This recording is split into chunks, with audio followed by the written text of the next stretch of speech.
हमें भगवान का प्रत्यक्ष दर्शन होता है, क्यों नहीं होता? हमारी आंखें उन्हें नहीं देख पाती, उनको नहीं पहचान पाती, ये एक अलग बात है। परंतु भगवान का दर्शन करने के लिए हमें कहीं जाने की जरूरत नहीं है। भगवान का दर्शन हमें नित्य होता है। और मैं कहती हूँ कि चार भगवान तुम्हारे हर समय सामने रहते हैं, हर समय आपके पास में हैं। उसमें सबसे जो तुम्हें दिखाई भी दे रहे हैं, ऐसा नहीं कि वो अंतरिक्ष में है या तुमने उन्हें मान रखा है कि भगवान है, नहीं नहीं, वो तुम्हें नित्य दिखाई दे रहे हैं, रोज तुम उनका दर्शन कर रहे हो। जैसे पहली भगवान है हमारी पृथ्वी माँ। हम सवेरे उठें तो पहले पृथ्वी माँ को वंदन करना चाहिए, और वंदन करते समय हमें एक मंत्र बोलना चाहिए। समुद्र बसने देवी पर्वत स्तन मंडले विष्णु पत्नी नमस्तुभ्यम पाद स्पर्शम क्षमस्व। तो पृथ्वी माँ को प्रणाम करो। हम सारे दिन पृथ्वी माँ के ऊपर चलते हैं, फिरते हैं, मलमूत्र त्यागते हैं और कितने ही सारे काम, सब पृथ्वी माँ के बिना तो कुछ हो ही नहीं सकता। तो हम सब पृथ्वी माँ की गोद में बैठे हैं, इसलिए सर्वप्रथम उठकर हमें पृथ्वी माँ को वंदन करना चाहिए।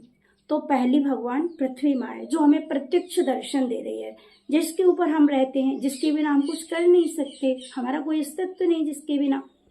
तो पृथ्वी माँ भगवान है। और दूसरे भगवान हमारे माता पिता हैं, जो हमें प्रत्यक्ष दर्शन दे रहे हैं, हमें आशीर्वाद भी दे रहे हैं, हमारे सिर पर हाथ भी रख रहे हैं, अपने स्नेह का हस्त कमल भी रखते हैं, आशीर्वाद भी देते हैं। तो दूसरे भगवान माता पिता हैं। भगवान श्री राम भी माता पिता को प्रणाम करते थे। हमें उनसे यही सीखना चाहिए कि हमें भी नित्य उठकर अपने माता पिता को वंदन करना चाहिए। प्रातः काल उठ के रघुनाथा, माता पिता गुरु नाभि माथा। भगवान श्री राम भी माता पिता को प्रातः काल उठ करके नित्य वंदन करते थे। तो दूसरे भगवान हैं माता पिता, यह प्रत्यक्ष भगवान है, जो हमको दिखाई दे रहे हैं, हमारे साथ सब कुछ कर रहे हैं, ये भी भगवान है। और तीसरे भगवान है सूर्य नारायण। सूर्य नारायण हमें दिखाई देते हैं, उनका हमें नित्य सवेरे प्रातः काल उठ के दर्शन होता है, हमें उनको भी प्रणाम करना चाहिए। आदित्यम च नमस्कारम प्रसीदमं भास्कर प्रभाकर नमस्तुभ्यम दिवाकर नमोस्तुते। यह मंत्र पढ़कर हमें सूर्य नमस्कार करना चाहिए। जो सूर्य भगवान को नमस्कार करते हैं उनको कोई रोग नहीं होता, कोई पीड़ा नहीं होती, उनका शरीर बिल्कुल स्वस्थ रहता है। तो सूर्य भगवान प्रत्यक्ष भगवान है, हमें रोज नित्य दर्शन देते हैं, नित्य दिखाई देते हैं। तो इनको कहीं ढूंढने के लिए जाने की जरूरत नहीं है। सूर्य भगवान हर समय हमारे साथ रहते हैं, पूरा दिन हमें प्रकाश देते हैं। और सूर्य भगवान जब तक उदय नहीं होते प्रातःकाल, तब तक कुछ भी नहीं हम कर सकते, क्योंकि हमें अंधेरे में कुछ नहीं दिखाई देता है। और जैसे सूर्य भगवान का प्रकाश शुरू हो जाता है, वैसे ही हम सारे कार्य करने लग जाते हैं। बिना प्रकाश के हमको प्रकाश सूर्य भगवान देते हैं, जबकि हम इनको कुछ भी नहीं करते। लाइट जलाते हैं तो उसका हम बिल जमा करते हैं, जितना यूनिट बनेगा, रीडिंग बनेगी, हमें बिल जमा करना पड़ेगा। लेकिन सूर्य भगवान के लिए हम कुछ नहीं करते, इसलिए करना चाहिए। प्रातः काल उठ के हमें सूर्य नमस्कार करना चाहिए और सूर्य भगवान को एक लोटा जल लेकर के अर्घ्य प्रदान करना चाहिए। उनको अर्घ्य प्रदान करें और उन्हें नमस्कार करें, प्रणाम करें।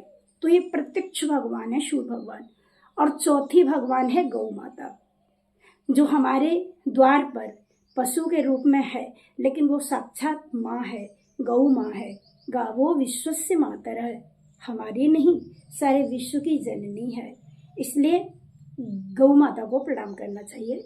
गौ माता को ग्रास दो, उनको रोटी खिलाओ, उनको मिष्ठान खिलाओ, उनके चरणों में प्रणाम करो, गौमूत्र से स्नान करो, पंचगव्य का पान करो, गौमूत्र का पान करो।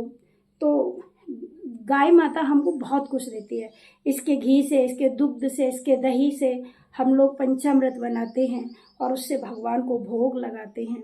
पंचगव्य जब हम ले लेते हैं, पंचगव्य को जब हम ग्रहण कर लेते हैं, कहते हैं कि जिसने पंचगव्य को स्वीकार किया है, पंचगव्य का जिसने पान किया है, उसके जितने हमने पाप किए हैं वो सब नष्ट हो जाते हैं। तो पंचगव्य का हमें पान करना चाहिए।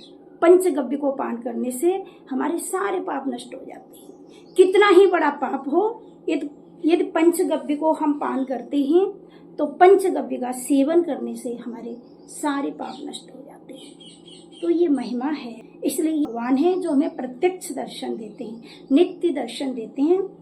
इन्हें हमें प्रणाम करना चाहिए और इनका दर्शन करना चाहिए। भगवान अंतरिक्ष में नहीं है, भगवान हमारे बिल्कुल पास में है। तुम्हारी आंखें नहीं देख पाती, इसमें उन भगवानों का कोई दोष नहीं, दोष है हमारी आंखों का।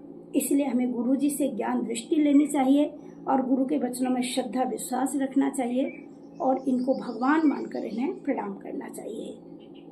जय श्री राधे, जय श्री कृष्ण।